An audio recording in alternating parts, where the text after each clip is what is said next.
Capítulo 54. Pasó el tiempo, unos días más, y llegaría la familia de Londres. Algo que asustaba un poco a Emma, y una mañana que estaba pensando en las complicaciones que podía traer el regreso de su amiga, cuando llegó el señor Knightley, todas las ideas sombrías se desvanecieron.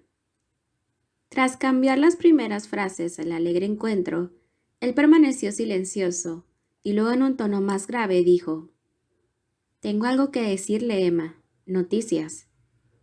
«¿Buenas o malas?», dijo ella con rapidez mirándole fijamente. «No sé cómo deberían considerarse». «Estoy segura de que serán buenas. Lo veo por la cara que pone. Está haciendo esfuerzos para no sonreír». «Me temo», dijo él poniéndose más serio. «Me temo mucho, mi querida Emma, que no va usted a sonreír cuando las oiga». «Vaya, ¿y por qué no? No puedo imaginar que haya algo que le guste a usted y que le divierta, y que no me guste ni me divierta a mí también». «Hay una cuestión», replicó. «Confío en que solo una, en la que no pensamos igual».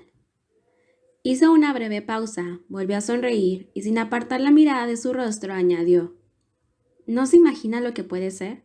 ¿No se acuerda de Harriet Smith?». Al oír este nombre, Emma enrojeció y tuvo miedo de algo, aunque no sabía exactamente de qué. «¿Ha tenido noticias de ella esta mañana?», preguntó él. «Sí, ya veo que sí y que lo sabe todo». «No, no he recibido carta, no sé nada. Dígame de qué trata, por favor». «Veo que está preparada para lo peor, y realmente no es una buena noticia. Harriet Smith se casa con Robert Martin». Emma tuvo un sobresalto que no dio la impresión de ser fingido, y el centelleo que pasó por sus ojos parecía querer decir: «No, no es posible», pero sus labios siguieron cerrados. «Pues así es», continuó el señor Knightley. «Me lo ha dicho el mismo Robert Martin. Acabo de dejarle hace menos de media hora». Ella seguía contemplándole con el más elocuente de los asombros. Como ya esperaba, la noticia la ha contrariado. Ojalá coincidieran también en eso nuestras opiniones, pero con el tiempo coincidirán. Puede usted estar segura de que el tiempo hará que el uno o el otro cambiemos de parecer, y entre tanto no es preciso que hablemos mucho del asunto». «No, no me entiende usted, no es eso», replicó ella dominándose. «No es que me contrarie la noticia, es que casi no puedo creerlo. Parece imposible. ¿Quiere usted decir que Harriet Smith ha aceptado a Robert Martin? No querrá decir que él ha vuelto a pedir su mano, querrá decir que tiene intenciones de hacerlo». «Quiero decir que ya lo ha hecho», replicó el señor Knightley sonriendo, pero con decisión, «y que ha sido aceptado». «¡Cielo santo!», exclamó ella. «Vaya». Y después de recurrir a la cesta de la labor para tener un pretexto para bajar la cabeza y ocultar el intenso sentimiento de júbilo que debían de expresar sus facciones, añadió: «Bueno, ahora cuéntemelo todo a ver si lo entiendo. ¿Cómo, dónde, cuándo? Dígamelo todo. En mi vida había tenido una sorpresa igual, pero le aseguro que no me da ningún disgusto. ¿Cómo ha sido posible?». «Es una historia muy sencilla. Hace 3 días él fue a Londres por asuntos de negocios y yo le di unos papeles que tenía que mandar a John. Fue a ver a John a su despacho y mi hermano le invitó a ir con ellos a Astley aquella tarde. Querían llevar a Astley a los 2 mayores. Iban a ir mi hermano, su hermana, Henry, John y la señorita Smith. Mi amigo Robert no podía negarse. Pasaron a recogerle y se divirtieron mucho.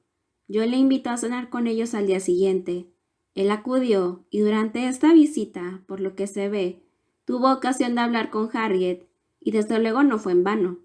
Ella la aceptó y de este modo hizo a Robert casi tan feliz como merece. Regresó en la diligencia de ayer y esta mañana después del desayuno ha venido a verme para decirme el resultado de sus gestiones, primero de las que yo le había encomendado y luego de las suyas propias.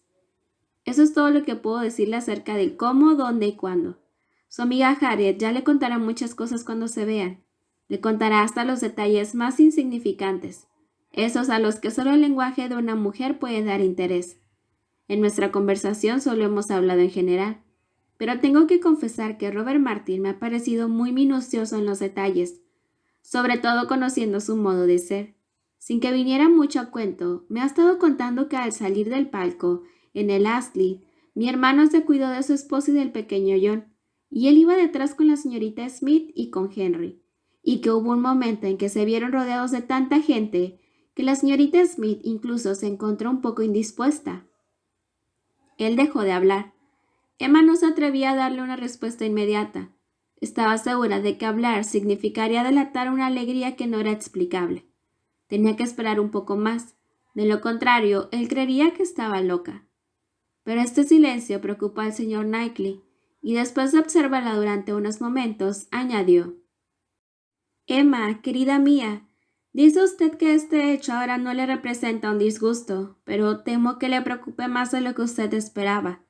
La clase social de él podría ser un obstáculo, pero tiene usted que pensar que para su amiga eso no es un inconveniente.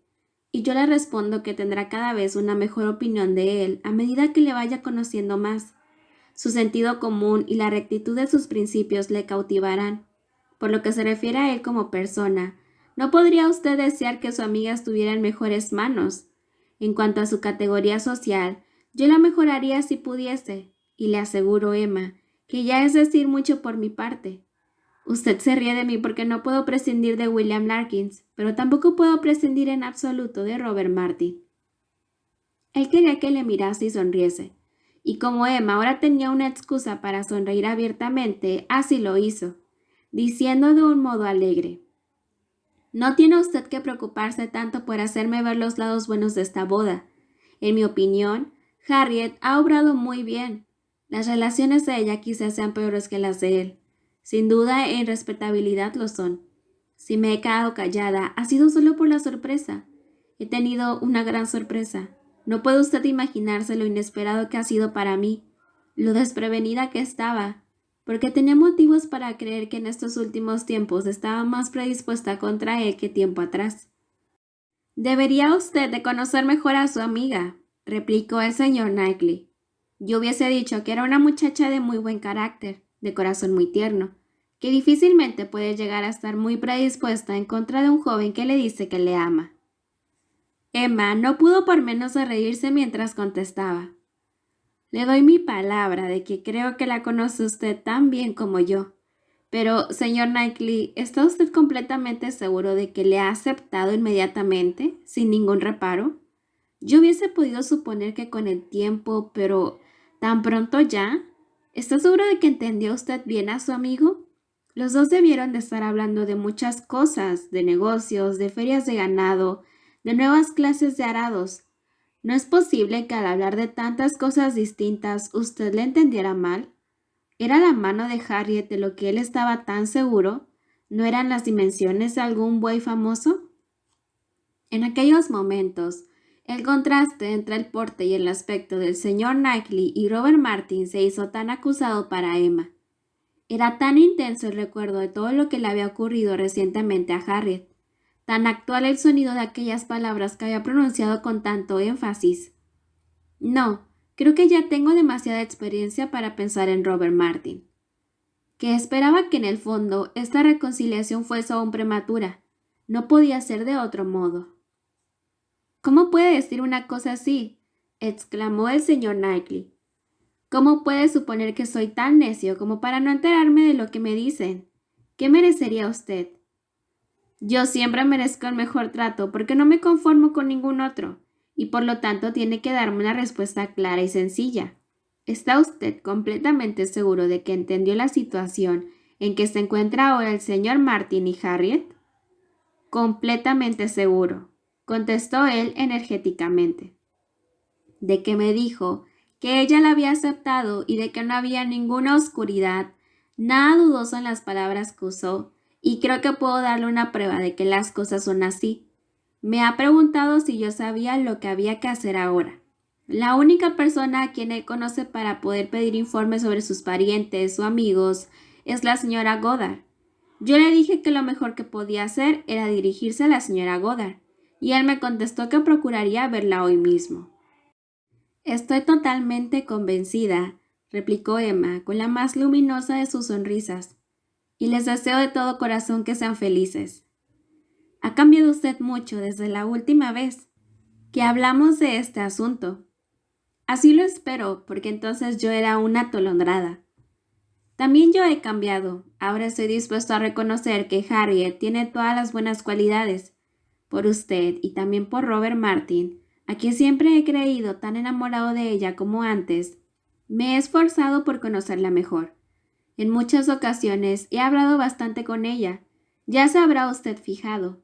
La verdad es que a veces yo tenía la impresión de que usted casi sospechaba que estaba abogando por la causa del pobre Martin, lo cual no era cierto. Pero gracias a esas charlas me convencí de que era una muchacha natural y afectuosa, de ideas muy rectas, de buenos principios muy arraigados, y que cifraba toda su felicidad en el cariño y la utilidad de la vida doméstica. No tengo la menor duda de que gran parte de esto se lo debe a usted. ¿A mí?, exclamó Emma negando con la cabeza. Pobre Harriet. Sin embargo, supo dominarse y se resignó a que le elogiaran más de lo que merecía. Su conversación no tardó en ser interrumpida por la llegada de su padre. Emma no lo lamentó. Quería estar a solas. Su estado de exaltación y de asombro no le permitía estar en compañía de otras personas. Se hubiera puesto a gritar, a bailar y a cantar, y hasta que no echara a andar y se hablara a sí misma y riera y reflexionara, no se veía con ánimos para hacer nada derechas. Su padre llegaba para anunciar que James había ido a enganchar los caballos, operación preparatoria del ahora cotidiano viaje en Randalls, y por lo tanto, Emma tuvo una excelente excusa para desaparecer. Ya puede imaginarse cuál sería la gratitud, el extraordinario júbilo que la dominaba, con aquellas halagüeñas perspectivas que se abrían para Harriet. Su única preocupación, el único obstáculo que se ponía a su dicha desaparecían, y Emma sintió que corría el peligro de ser demasiado feliz. ¿Qué más podía desear? Nada, excepto hacerse cada día más digna de él, cuyas intenciones y cuyo criterio habían sido siempre tan superiores a los suyos. Nada, sino esperar que las lecciones de sus locuras pasadas le enseñasen humildad y prudencia para el futuro. Estaba muy seria, sintiendo aquellos impulsos de gratitud y tomando aquellas decisiones, y sin embargo, en aquellos mismos momentos no podía evitar reírse. Era forzoso reírse de aquel desenlace. Qué final para todas aquellas tribulaciones suyas de 5 semanas atrás. Qué corazón el de Harriet, santo Dios. Ahora le ilusionaba pensar en su regreso. Todo le producía ilusión. Sentía gran ilusión por conocer a Robert Martin. Una de las cosas que ahora contribuían a su felicidad era pensar que pronto no tendría que ocultar nada al señor Knightley. Pronto podrían terminar todas aquellas cosas que tanto odiaba, los disimulos, los equívocos, los misterios. En el futuro, podría tener en él una confianza plena, perfecta, que por su manera de ser consideraba como un deber. Así pues, alegre y feliz como nunca, se puso en camino en compañía de su padre, no siempre escuchándole, pero siempre dándole la razón a todo lo que decía, y ya fuera en silencio, ya hablando, aceptando la grata convicción que tenía su padre de que estaba obligado a ir a Randalls todos los días, ya que de lo contrario la pobre señora Weston tendría una desilusión. Llegaron por fin. La señora Weston estaba sola en la sala de estar, pero cuando apenas había recibido las últimas noticias sobre la niña y se dio las gracias al señor Woodhouse por la molestia que se había tomado, agradecimiento que él reclamó, a través de los postigos se divisaron 2 siluetas que pasaban cerca de la ventana. «Son Frank y la señorita Fairfax», dijo la señora Weston. «Ahora mismo iba a decirles que esta mañana hemos tenido la agradable sorpresa de verles llegar. Se quedará hasta mañana y ha convencido a la señorita Fairfax para que pase el día con nosotros. Creo que van a entrar». Al cabo de medio minuto entraron en la sala. Emma se alegró mucho de volver a verle, pero ambos quedaron un poco confusos. Por las 2 partes había demasiados recuerdos embarazosos. Se estrecharon las manos sonriendo, pero con una turbación que al principio les impidió ser muy locuaces. Todos volvieron a sentarse y durante unos momentos hubo un silencio tal que Emma empezó a dudar de que el deseo que había tenido durante tantos días de volver a ver a Frank Churchill y de verla en compañía de Jane le procurara algún placer. Pero cuando se les unió el señor Weston y trajeron a la niña, no faltaron ni temas de conversación ni alegría. Y Frank Churchill tuvo el valor y la ocasión de acercarse a ella y decirle: «Señorita Woodhouse, tengo que darle las gracias por unas cariñosas frases de perdón que me transmitió la señora Weston en una de sus cartas. Confío que el tiempo que ha transcurrido no la ha hecho menos benevolente. Confío en que no se retracte usted de lo que dijo entonces». «No, desde luego», exclamó Emma, contentísima de que se rompiera el hielo. «En absoluto. Me alegro mucho de verle y de saludarle, y de felicitarle personalmente». Él le dio las gracias de todo corazón, y durante un rato siguió hablando muy seriamente acerca de su gratitud y de su felicidad. «¿Verdad que tiene buen aspecto?», dijo volviendo los ojos hacia Jane. «Mejor del que solía tener, ¿verdad? Ya ve cómo la miman mi padre y la señora Weston». Pero no tardó en mostrarse más alegre, y con la sonrisa en los ojos, después de mencionar el esperado regreso de los Campbell, citó el nombre de Dixon. Emma se ruborizó y le prohibió que volviese a pronunciar aquel nombre delante de ella. «No puedo pensar en todo aquello sin sentirme muy avergonzada», dijo. «La vergüenza», contestó él, «es toda para mí, o debería serlo. Pero ¿es posible que no tuviera usted ninguna sospecha? Me refiero a los últimos tiempos. Al principio ya sé que no sospechaba nada». «Le aseguro que nunca tuve ni la menor sospecha». «Pues la verdad es que me deja sorprendido. En cierta ocasión estuve casi a punto, y ojalá lo hubiera hecho, hubiese sido mejor. Pero aunque estaba continuamente portándome mal, me portaba mal de un modo indigno y que no me reportaba ningún beneficio. Hubiese sido una transgresión más tolerable el que yo le hubiese revelado el secreto y se lo hubiese dicho todo». «Ahora ya no vale la pena de lamentarlo», dijo Emma. «Tengo esperanzas», siguió él, «de poder convencer a mi tío para que venga a Randalls. Quiere que le presente a Jane. Cuando hayan vuelto los Campbell, nos reuniremos todos en Londres y espero que sigamos allí hasta que podamos llevárnosla al norte. Pero ahora estoy tan lejos de ella. ¿Verdad que es penoso, señorita Woodhouse? Hasta esta mañana no nos habíamos visto desde el día de la reconciliación. ¿No me compadece?». Emma le expresó su compasión en términos tan efusivos que el joven, en un súbito exceso de alegría, exclamó: «A propósito». Y entonces bajó la voz y se puso serio por un momento. «Espero que el señor Knightley siga bien». Hizo una pausa. Ella se ruborizó y se echó a reír. «Ya sé», dijo, «que leyó mi carta y supongo que recuerda el deseo que formulé para usted. Permita que ahora sea yo quien la felicite. Le aseguro que al recibir la noticia he sentido un gran interés y una inmensa satisfacción. Es un hombre de quien nunca se podrá decir que se elogia demasiado». Emma estaba encantada y solo deseaba que él siguiese por aquel camino. Pero al cabo de un momento el joven volvió a sus asuntos y a su Jane, y las palabras siguientes fueron: «¿Ha visto usted alguna vez una tez igual? Esa suavidad, esa delicadeza, y sin embargo no puede decirse que sea realmente bella. No puede llamársele bella. Es una clase de belleza especial, con esas pestañas y ese pelo tan negro. Un tipo de belleza tan peculiar y tan distinguida. Tiene el color preciso para que pueda llamársele bella». «Siempre la he admirado», replicó Emma intencionadamente.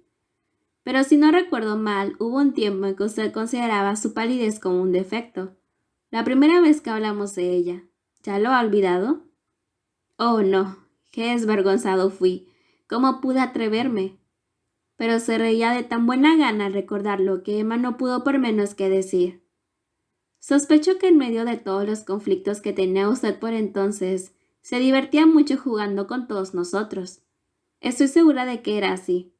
Estoy segura de que eso le servía de consuelo». «No, no. ¿Cómo puede creerme capaz de una cosa así? Yo era el hombre más desgraciado del mundo». «No tan desgraciado como para ser insensible a la risa. Estoy segura de que se divertía usted mucho pensando que nos estaba engañando a todos. Y tal vez si tengo esa sospecha es porque, para serle franca, me parece que si yo hubiese estado en su misma situación, también lo hubiera encontrado divertido. Veo que hay un cierto parecido en nosotros.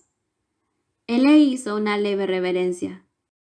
Si no en nuestros caracteres, añadió enseguida con un aire de hablar en serio. Sí en nuestro destino. Ese destino que nos llevará a casarnos con dos personas que están tan por encima de nosotros. Cierto, tiene toda la razón, replicó él apasionadamente. No, no es verdad por lo que respecta a usted. No hay nadie que pueda estar por encima de usted. Pero en cuanto a mí, sí es cierto. Ella es un verdadero ángel. Mírela. ¿No es un verdadero ángel en todos sus gestos? Fíjese en la curva del cuello. Fíjese en sus ojos ahora que está mirando a mi padre. Sé que se alegrará usted de saber, inclinándose hacia ella y bajando la voz muy serio, que mi tío piensa darle todas las joyas de mi tía. Las haremos engarzar de nuevo. Estoy decidido a que algunas de ellas sean para una diadema. ¿Verdad que le sentará bien con un cabello tan negro? Le sentará de maravilla, replicó Emma, y se expresó con tanto entusiasmo que él, lleno de gratitud, exclamó: «Qué contento estoy de volverla a ver, y de ver que tiene tan buen aspecto. Por nada del mundo me hubiese querido perder este encuentro. Desde luego, si no hubiera venido usted, yo hubiera ido a visitarla a Hartfield». Los demás habían estado hablando de la niña, ya que la señora Weston les había contado que habían tenido un pequeño susto, puesto que la noche anterior la pequeña se había sentido indispuesta. Ella creía que había exagerado, pero había tenido un susto y había estado a punto de mandar a llamar al señor Perry. Quizá debiera avergonzarse, pero el señor Weston había estado tan intranquilo como ella. Sin embargo, al cabo de 10 minutos, la niña había vuelto a encontrarse completamente bien. Esto fue lo que contó. Quien se mostró más interesado fue el señor Woodhouse, quien le recomendó que se acordara siempre de Perry y que le mandara a llamar, y que solo lamentaba que no lo hubiese hecho. Cuando la niña no se encuentre bien del todo, aunque parezca que no sea casi nada, y aunque solo sea por un momento, no deje de llamar siempre a Perry. Uno nunca se asusta demasiado pronto ni llama demasiado a menudo a Perry. Quizás ha sido una lástima que no viniera ayer por la noche. Ahora la niña parece estar muy bien, pero hay que tener en cuenta que si Perry la hubiera visto, probablemente se encontraría mejor.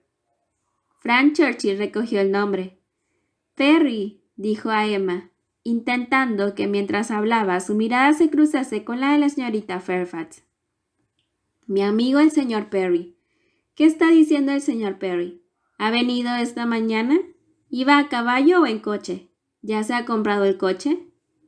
Emma recordó enseguida y le comprendió, y mientras unía sus risas a las suyas, creyó advertir por la actitud de Jane que ella también la había oído, aunque intentaba parecer sorda. «¡Qué sueño más raro tuve aquella vez!», exclamó. «Cada vez que me acuerdo de aquello no puedo por menos de reírme. Nos oye, señorita Woodhouse». Se lo notó en la mejilla, en la sonrisa, en su intento inútil de fruncir el ceño. «Mírela. ¿No ve que en este instante tiene ante los ojos aquel trozo de su carta en el que me lo contó? ¿No ve que está pensando en aquella torpeza mía que no puede prestar atención a nada más aunque finge escuchar a los otros?» Por un momento, Jane se vio obligada a sonreír abiertamente, y aún seguía sonriendo en parte cuando se volvió hacia él y le dijo en voz baja, pero llena de convicción y de firmeza: «No comprendo cómo puedes sacar a relucir esas cosas. A veces tendremos que recordarlas aún a pesar nuestro, pero que seas capaz de complacerte recordándolas». Él contestó aduciendo muchos argumentos en su defensa, todos muy hábiles, pero Emma se inclinaba a dar la razón a Jane, y al irse de Randalls y al comparar como era natural aquellos dos hombres, comprendió que a pesar de que se había alegrado mucho de volver a ver a Frank Churchill y de que sentía por él una gran amistad, nunca se había dado tanta cuenta de lo superior que era el señor Knightley, y la felicidad de aquel felicísimo día se completó con la satisfactoria comprobación de las cualidades de éste que aquella comparación le había sugerido. 55. Si en algunos momentos Emma aún se sentía inquieta por Harriet, si no dejaba de tener dudas de que le hubiera sido posible llegar a olvidar su amor por el señor Knightley y aceptar a otro hombre con sincero afecto, no tardó mucho tiempo en verse librada de esta incertidumbre. Al cabo de unos pocos días llegó la familia de Londres, y apenas tuvo ocasión de pasar una hora a solas con Harriet, quedó completamente convencida, a pesar de que le parecía inverosímil, de que Robert Martin había suplantado por entero al señor Knightley, y de que su amiga acariciaba ahora de nuevo todos sus sueños de felicidad. Harriet estaba un poco temerosa.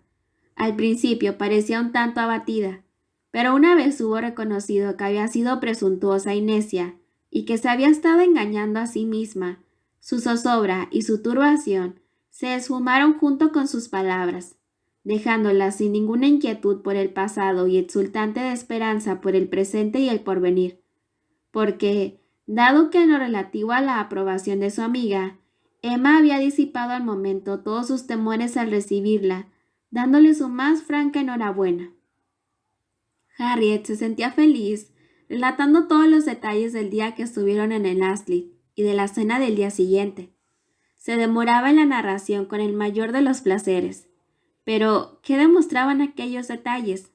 El hecho era que, como Emma podía ahora confesar a Harriet, siempre le había gustado Robert Martin, y el hecho de que él hubiera seguido amándole había sido decisivo.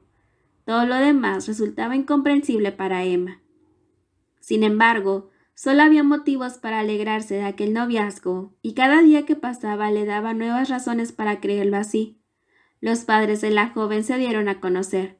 Resultó ser hija de un comerciante lo suficientemente rico para asegurarle la vida holgada que había llevado hasta entonces, y lo suficientemente honorable para haber querido siempre ocultar su nacimiento. Llevaba, pues, en sus venas sangre de personas distinguidas como Emma tiempo atrás había supuesto. Probablemente sería una sangre tan noble como la de muchos caballeros. Pero, ¿qué boda le había estado preparando al señor Knightley, o a los Churchill, o incluso al señor Elton? La mancha de ilegitimidad que no podía lavar ni la nobleza ni la fortuna, hubiera seguido siendo a pesar de todo una mancha. El padre no puso ningún obstáculo. El joven fue tratado con toda liberalidad, y todo fue como debía ser. Y cuando Emma conoció a Robert Martin, a quien por fin presentaron en Hartfield, reconoció en él todas las cualidades de buen criterio y de valía, que eran las más deseables para su amiga. No tenía la menor duda de que Harriet sería feliz con cualquier hombre de buen carácter, pero con él y en el hogar que le ofrecía, podía esperarse más, una seguridad, una estabilidad y una mejora en todos los órdenes. Harriet se vería situada en medio de los que la querían y que tenían más sentido común que ella, lo suficientemente apartada de la sociedad para sentirse segura, y lo suficientemente atareada para sentirse alegre. Nunca podría caer en la tentación, ni tendría oportunidad de ir a buscarla. Sería respetada y feliz. Y Emma admitía que era el ser más feliz del mundo por haber despertado en un hombre como aquel un afecto tan sólido y perseverante, o si no la más feliz del mundo, la segunda en felicidad después de ella. A Harriet, ligada como era natural por sus nuevos compromisos con los Martin, cada vez se la veía menos por Hartfield, lo cual no era de lamentar. La intimidad entre ella y Emma debía decaer. Su amistad debía convertirse en una especie de mutuo afecto más sosegado, y afortunadamente lo que hubiese sido más deseable y que debía ocurrir empezaba ya a insinuarse de un modo paulatino y espontáneo. Antes de terminar septiembre, Emma asistió a la boda de Harriet y vio cómo concedía su mano a Robert Martin, con una satisfacción tan completa que ningún recuerdo, ni siquiera los relacionados con el señor Elton, a quien en aquel momento tenían delante, podía llegar a empañar. La verdad es que entonces no veía al señor Elton sino al clérigo cuya bendición desde el altar no debía de tardar en caer sobre ella misma. Robert Martin y Harriet Smith, la última de las tres parejas que se habían prometido, había sido la primera en casarse. Jane Fairfax ya había abandonado Highbury y había vuelto a las comodidades de su amada casa con los Campbell. Los dos señores Churchill también estaban en Londres, y solo esperaban a que llegase el mes de noviembre. Octubre había sido el mes que Emma y el señor Knightley se habían atrevido a señalar para su boda. Habían decidido que ésta se celebrase mientras John e Isabella estuvieran todavía en Hartfield, con objeto de poder hacer un viaje de 2 semanas por la costa como habían proyectado. John e Isabella y todos los demás amigos aprobaron este plan, pero el señor Woodhouse, ¿cómo iban a lograr convencer al señor Woodhouse que solo aludía a la boda como algo muy remoto? La primera vez que tantearon la cuestión se mostró tan abatido que casi perdieron toda esperanza, pero una segunda alusión pareció afectarle menos. Empezó a pensar que tenía que ocurrir y que él no podía evitarlo. Un progreso muy alentador en el camino de la resignación. Sin embargo, no se le veía feliz. Más aún, estaba tan triste que su hija casi se desanimó. No podía soportar verle sufrir, saber que se consideraba abandonado, y aunque la razón le decía que los dos señores Knightley estaban en lo cierto, al asegurarle que una vez pasada la boda de su decaimiento, no tardaría en pasar también, Emma dudaba, no acababa de decidirse. En este estado de incertidumbre vino en su ayuda no una súbita iluminación de la mente del señor Woodhouse, ni ningún cambio espectacular de su sistema nervioso, sino un factor de este mismo sistema obrando en sentido opuesto. Cierta noche desaparecieron todos los pavos del gallinero de la señora Weston, evidentemente por obra del ingenio humano. Otros corrales de los alrededores sufrieron la misma suerte. En los temores del señor Woodhouse, un pequeño hurto se convertía en un robo en gran escala con allanamiento de morada. Estaba muy inquieto, y de no ser porque se sentía protegido por su yerno, hubiese pasado todas las noches terriblemente asustado. La fuerza, la decisión y la presencia de ánimo de los dos señores Knightley le dejaron completamente a su merced. Pero el señor John Knightley tenía que volver a Londres a fines de la primera semana de noviembre. La consecuencia de estas inquietudes fueron que con un consentimiento más animado y más espontáneo de lo que su hija hubiese podido nunca llegar a esperar en aquellos momentos, Emma pudo fijar el día de su boda. Y un mes más tarde de la boda del señor y de la señora Robert Martin, se requirió al señor Elton para unir el matrimonio al señor Knightley y a la señorita Woodhouse. La boda fue muy parecida a cualquier otra boda en la que los novios no se muestran aficionados al lujo y a la ostentación, y la señora Elton, por los detalles que le dio a su marido, la consideró como extremadamente modesta y muy inferior a la suya. Muy poco raso blanco, muy pocos velos de encaje, en fin, algo de lo más triste. Celina abrirá unos ojos como platos cuando se lo cuente. Pero, a pesar de tales deficiencias, los deseos, las esperanzas, la confianza y los augurios del pequeño grupo de verdaderos amigos que asistieron a la ceremonia se vieron plenamente correspondidos por la perfecta felicidad de la pareja. Fin.